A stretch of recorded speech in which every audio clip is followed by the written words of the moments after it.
एक बात मैं और कहना चाहता हूं के माध्यम से कि लगभग 2200 करोड़ रुपया आदरणीय मोदी जी, आदरणीय मुख्यमंत्री मोदी जी, आदरणीय अजय भट्ट सांसद जी, आदरणीय बंसल भगत जी और हमारे महापौर रौतेला जी, इन सबके भगीरथ प्रयासों से इस हल्द्वानी शहर को खूबसूरत बनाने के लिए मिला हुआ है। मैं आम जनता से निवेदन करता हूं कि ये 2014 से पहले की तरह कहीं गलत हाथों में न चला जाए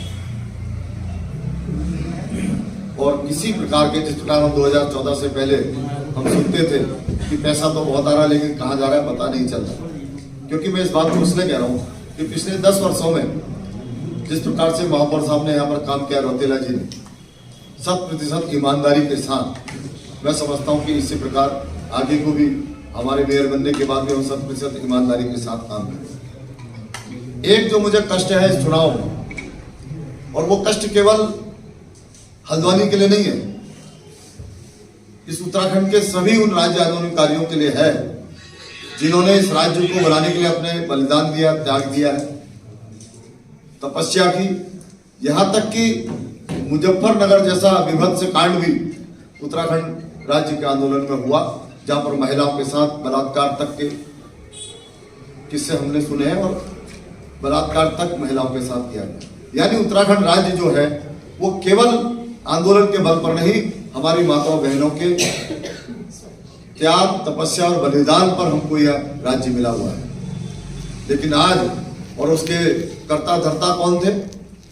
स्वर्गीय मुलायम सिंह जी, जो समाजवादी पार्टी के राष्ट्रीय अध्यक्ष रहे, जो उस वक्त मुलायम सिंह जी जो उस वक्त प्रदेश के मुख्यमंत्री थे। यानी समाजवादी पार्टी की सरकार में हमारी माताओं बहनों के साथ इतना करते हुआ मसूरी कांड हुआ, खटीमा गोली कांड हुआ, हमारे सभी जो युवा साथी थे, हम तब छात्र थे, छात्र छात्राओं को पीटा गया, माताओं बहनों को पीटा गया, राम भक्तों को गोली चलाई गई। मुझे बड़ा अफसोस आप सबके माध्यम से कहने में हो रहा है कि ऐसी समाजवादी पार्टी का समर्थन लेकर कांग्रेस उत्तराखंड के अंदर उतरी है। मैं इस बात से बड़े कष्ट में हूं।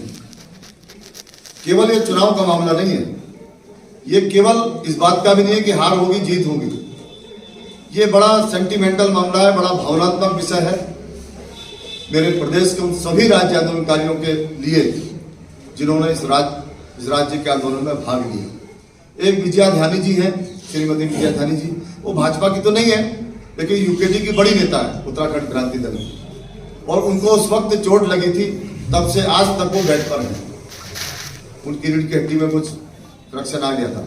और जब उन्होंने इस बात को सुना तो उन्होंने मुझे फोन करके कहा कि बेटा उत्तराखंड की राजनीति को क्या ग्रहण लग गया, और इस प्रकार के निर्णय उत्तराखंड की राजनीति में होने लगे।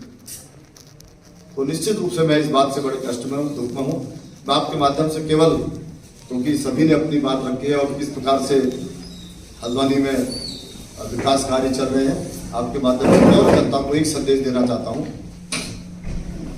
कि मेरा 35-36 वर्षों का सामाजिक जीवन, राजनीतिक जीवन बेदाग रहा है। आप भी इस बात को समझते हैं, आप भी इस बात को जानते हैं। मैंने 35-36 वर्षों तक 100% ईमानदारी के साथ राजनीति की है। आज भारतीय जनता पार्टी ने मेरे ऊपर विश्वास किया है, तो निश्चित रूप से मेयर बनने के बाद भी हल्द्वानी की जनता को एक वचन जरूर आपके माध्यम से देना चाहता हूं कि मैं 100% ईमानदारी के साथ हल्द्वानी के विकास के लिए काम करूं। आपका बहुत बहुत धन्यवाद।